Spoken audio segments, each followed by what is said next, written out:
કોંગ્રેસના રાષ્ટ્રીય અધ્યક્ષ મલ્લિકાર્જુન ખડગે સાહેબે હમણાં જાહેરમાં તમામ ગુજરાતીઓને અભણ કીધા, નિરક્ષર કીધા. અને એટલે મારે વિનમ્રતાથી કહેવું છે કે ભારતના રાષ્ટ્રપિતા મહાત્મા ગાંધી ગુજરાતી છે અને એ પરદેશમાં જઈને બેરિસ્ટર થયેલા. પ્રથમ વડાપ્રધાન થવા માટે સૌથી લાયક ઉમેદવાર કોઈ હોય તો એ સવાયા ગુજરાતી સરદાર વલ્લભભાઈ પટેલ હતા અને એ પણ પરદેશમાં જઈને બેરિસ્ટર થયેલા. સરદાર વલ્લભભાઈ પટેલને પોતાના રજવાડાની સૌ પ્રથમ આહુતિ આપનાર ગોહિલવાડના કૃષ્ણકુમારસિંહજીથી માંડી અને ગુજરાતના તમામ રાજાઓ હાઈલી એજ્યુકેટેડ હતા, પરદેશમાં જઈને ભણેલા હતા. ગુજરાતના ઉદ્યોગપતિ અંબાણી, મુકેશભાઈ અંબાણી એ રિચેસ્ટ એશિયન ઉદ્યોગપતિ છે અને એ પણ કેમિકલ એન્જિનિયર છે.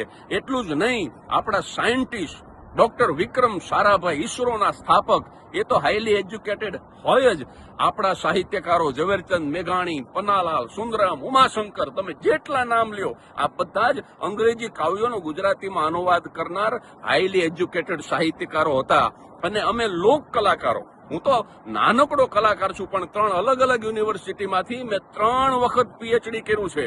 એટલે ખડગે સાહેબ ગુજરાતના લોક કલાકારો, સાહિત્યકારો, ગુજરાતના ઉદ્યોગપતિઓ, ગુજરાતના રાજવીઓ, તમામ ગુજરાતીઓ એજ્યુકેટેડ હતા, છે અને રહેશે.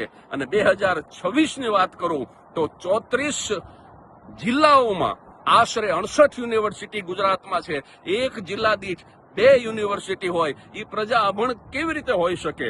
અને તમે જયારે પ્રવચન કરતા હતા ત્યારે સિમ્પલ અંગ્રેજીમાં લખેલું, એમાં કોઈ આંકડાકીય માહિતી નહોતી.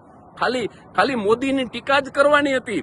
અને છતાંય તમે હાથમાં કાગળ રાખી અને એક એક લીટી તમે વાંચીને બોલતા હતા. અને મોદી સાહેબ પરદેશમાં જાય, વ્હાઇટ હાઉસની અંદર પ્રવચન કરતા હોય, અંગ્રેજીમાં બોલતા હોય, તો પણ ક્યારેય હાથમાં કાગળ નથી રાખ્યો, ક્યારેય સ્લીપ ઓફ ટંગ નથી થઈ.